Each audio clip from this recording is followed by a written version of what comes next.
Quisiera empezar por ahí, es la solicitud del Gobierno Nacional, a través del Presidente de la República y su veto, de que los periodistas nos abstengamos de hacer entrevistas, reportajes y otro tipo de mensajes. Dice que quisiera su opinión, que es otro tipo de mensajes durante las próximas elecciones, con el fin de no promover ni perjudicar a ningún candidato. ¿Cómo lo interpretan ustedes? ¿Qué es lo que sí vamos a poder hacer y qué es lo que no podemos hacer? Asambleísta Moncayo. Bueno, este es un tema que debería encuadrarse en el conjunto de reformas a mi juicio inconstitucionales, ilegales y tramitadas de una manera irregular. Estas reformas fueron planteadas por elementos de la oposición en la Asamblea. Fueron debatidas en primero y en segundo debate. Y la primera sorpresa mía es que, desobedeciendo lo que dice nuestra ley, en la votación se introdujeron textos que nunca fueron debatidos ni en primer debate ni en segundo debate. Como este, por ejemplo. Como el método de Hong, como este. Entonces, también la Constitución manda que no se pueden introducir materias distintas a las que han sido debatidas, porque el debate es para eso. Y el ponente no puede atribuirse introducir otras cosas. Por ahí yo reclamé cuando hice mi intervención. Entonces, no es solo ese caso. Jamás discutimos si el método de Hares, si el método de Hong, si el método Webster ya asomó ya para votación. Y después va a la presidencia y cuando viene el veto, se vuelve a cambiar. O sea, en este caso se hace un sistema mixto. Para los asambleístas nacionales, el método Webster, y para los provinciales y distritales el método de Hong. Eso tampoco es legal ni es constitucional. Pero en el caso que usted plantea, lo dramático es que el señor asambleísta andino, él plantea la inconstitucionalidad de este tema y del tema del acoso. Y a pesar de que votan todos los miembros en esa comisión del partido de gobierno, del movimiento de gobierno, después deciden allanarse a lo que ellos mismos informan y califican como inconstitucional. Asambleísta Cassinelli, es precisamente este tipo de hechos y actitudes que se demuestran en la práctica, en la que nadie se inventa nada, todo está escrito, todo está registrado, lo que pues se interpreta o se afirma, diría yo, que demuestra que el Alianza País está subyugado al gobierno y no a su obligación de legislar en favor de la población ecuatoriana, respetando la Constitución y los derechos de todos. La información, pero lo hizo tambalear a uno de los candidatos más opcionados para quedar como postulante a la presidencia de la República de los Estados Unidos. ¿Qué pasaría si esa información es calificada de tendenciosa? Eso pasa a otro aspecto, que es cómo se califica en un momento dado lo tendencioso. Nosotros establecemos la norma dentro de la Asamblea a través de un procedimiento, insisto, legítimo, un procedimiento que busca la equidad. Y en ese sentido, si mañana hay que calificar lo tendencioso o no, es algo que tiene que establecerlo, en mi criterio, un reglamento que tiene que expedir el Consejo Electoral. Lo que se tiene que precautelar en todo el proceso de selección de autoridades es que no exista, por el uso o el abuso o el favoritismo, o inclusive por la propiedad en un momento dado, que se tenga de determinados medios o el afecto o desafecto que se tenga de determinados periodistas, porque a eso va la norma, que no se incida intencionalmente, de una manera directa o indirecta, para favorecer o desfavorecer a determinados candidatos. Quisiera la opinión del asambleísta Moncayo en torno al ejemplo que acabo de poner. ¿Existe la seguridad que a través de un reglamento, por ejemplo, no existe el peligro de que un periodista haga una investigación sobre un candidato, encuentre algo en su pasado, como que no paga impuestos, se lo exponga, eso de alguna manera podría afectar su candidatura, se castiga al medio por eso? ¿Podría suceder? ¿Cómo calificar esa intencionalidad que podría tener esa información? En mi intervención en la Asamblea partí de leer una parte de las catilinarias de Juan Montalvo, que se refieren a un dictador que fue Ignacio Ventimiglia, y él dice: no hay peor tiranía que el abuso desde la autoridad de la ley. Yo vuelvo a decir, ¿por qué el presidente envíen el veto algo que no estuvo en la reforma. Eso es inconstitucional. Aquí nos estamos acostumbrando a que si bien el presidente no importa, es inconstitucional, es ilegal. Mire, si vamos a calificar lo que es tendencioso, de alguna manera nosotros tenemos que establecer un debido proceso. ¿Quién va a ser el juez? En primer lugar va a ser un consejo electoral en el que los 10 miembros son ex empleados del gobierno.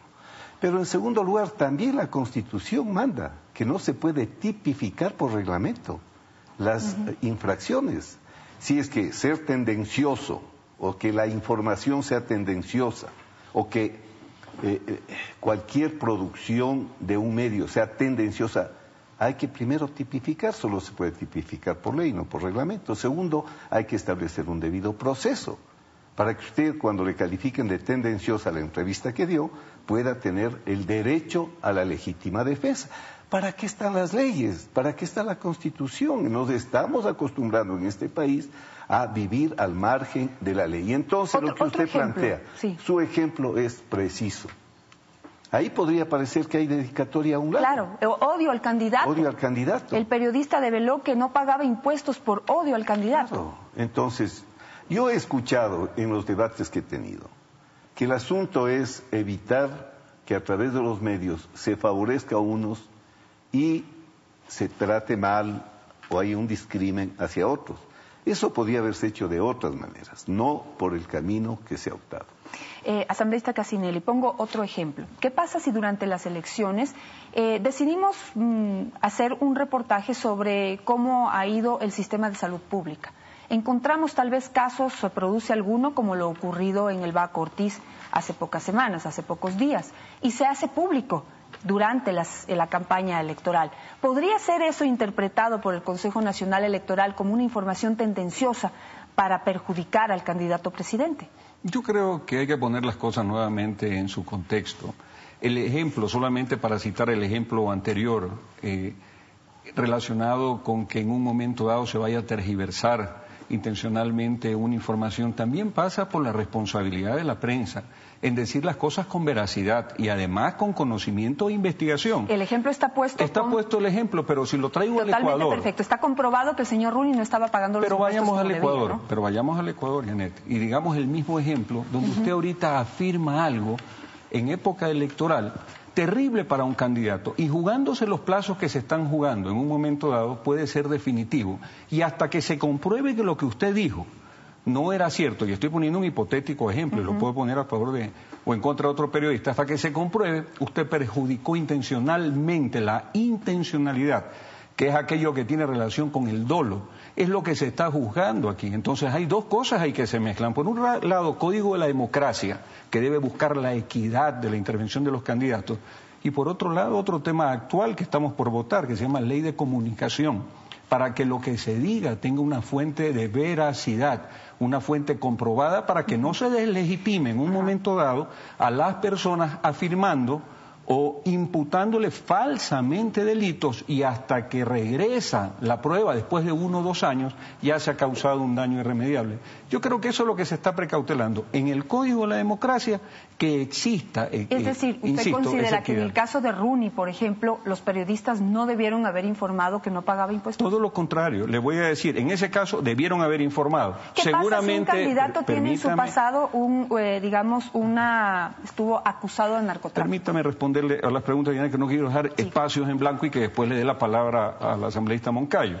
En el caso de que haya evidencia de la descalificación de una persona, bien presentado. Y otra cosa, nosotros durante el periodo preelectoral no debemos dejar de fiscalizar, por ejemplo, ni tampoco quienes deben informar, dejar de hacerlo a la ciudadanía, pero con los elementos, es decir, si falla el Hospital Baco Ortiz, hay que decirlo, pues si el primero que sale por delante, siempre a frentear los temas y las eficiencias y sobre todo las ineficiencias que puede tener el Estado, es el propio presidente de la República, que es el que toma las medidas. Entonces, no contextualicemos una reforma que tiene que ver con la búsqueda de la equidad en la participación electoral y en los espacios en un momento dado de entrevistas, no lo contextualizamos como que es una represión o una limitación que se da al hecho de informar lo que esté aconteciendo en el país y que sea pues una cosa a vista de todos. Asambleísta Moncayo, ¿usted cree que se va a poder trabajar abiertamente, con libertad, con tranquilidad, que no habrá autocensura o censura previa por parte de los medios y que habrá claridad en las reglas que tendremos que respetar en las próximas elecciones? Mire, su ejemplo me permite hacer una reflexión muy importante. Cuando fue la reforma de la Asamblea era para restringir el uso de los medios públicos y del aparato del Estado en la campaña, porque el que esté en el poder tiene todas las herramientas que no las tiene cualquier otro actor político. Y viene al revés. Mientras fue para restringirle al poder público, vienen restricciones a la prensa privada. Pero mire usted, entre las restricciones al sector público estaba qué no podía hacer el presidente, el alcalde, el prefecto, y en qué casos excepcionales podría haberlo hecho. Y manda en este veto que puede el presidente, el alcalde, informar de sus proyectos, de sus obras, mientras que en este caso que usted plantea, la prensa, si es que va a decir que hay niños en cajones en un hospital, puede ser tendenciosa. El presidente puede informar de todas las obras y el presidente no va a poder informar que en mi hospital están en cajones los niños, va a informar todo lo positivo. Mire cómo se crean, a pesar del discurso de buscar equidad, se crean condiciones para que el presidente en funciones, que ya no tiene que pedir licencia, que es del otro cambio, yo para ser reelecto alcalde pedí licencia, salí como ciudadano de a pie a luchar para ser reelegido y a luchar con una de las personalidades más fuertes políticas de esta ciudad, que es Rodrigo Paz, pero salí de ciudadano. Ahora el presidente no necesita salir, puede publicitar todas sus obras, pero si ustedes publicitasen algo que está mal, pues serán juzgados de haberlo hecho con intención de causar favor o desfavor a algún candidato. Asambleísta Cassinelli, con usted termino. Definitivamente el presidente, al no pedir licencia, tendrá una ventaja sobre los otros candidatos y al poder promocionar a través de este Código de la Democracia que le permite promocionar sus obras durante la campaña electoral. Eso también podría ser calificado como tendencioso y que favorece, es decir, información que puede favorecer al candidato. ¿Cómo debería ser calificado eso por el Consejo Nacional Electoral? Bueno, la subjetividad del Consejo Nacional Electoral pasa también, insisto, por un reglamento. Yo creo que para el caso del presidente de la República, el hecho de que se siga manteniendo en funciones y al mismo tiempo tenga que salir en condiciones totalmente distintas, de acuerdo al Código de la Democracia, totalmente limitado, además en recursos, inclusive atentando a ratos contra su propia seguridad, no es que le cause una ventaja, yo creo lo contrario, yo creo que lo que le causa al presidente, con todo respeto, es una desventaja. ¿Por qué le digo? Porque el presidente sale a informar permanentemente a la nación lo que está haciendo. Que vaya a hacer unos recorridos adicionales en calidad de candidato no le va a restar en un momento dado, sino tiempo para seguir actuando en lo que está en funcionamiento. Lo mismo pasa en la Asamblea Nacional. Sí. El Consejo de Administración Legislativa, por ejemplo, en el caso, voy a poner un ejemplo, de que Pedro de la Cruz, que es del miembro del CAL, asambleísta, quiera ser candidato a la reelección, si él no sale con una licencia con la posibilidad de reincorporarse a la Asamblea Nacional como está actualmente establecido en el Código de la Democracia, tenemos el riesgo de caer en acefalía dentro de la Asamblea. Esas figuras hay que cuidarlas. Yo creo que no hay que extremar en un momento dado los comentarios, cuando realmente el contexto de lo que está quedando en el Código de la Democracia es para precautelar procedimientos totalmente transparentes. Ustedes han escuchado. Juzguen ustedes si el candidato presidente no tendrá ventaja sobre los demás y si los reporteros realmente podremos hacer los informes que ustedes necesitan saber para poder elegir mejor. Muchísimas gracias a ambos.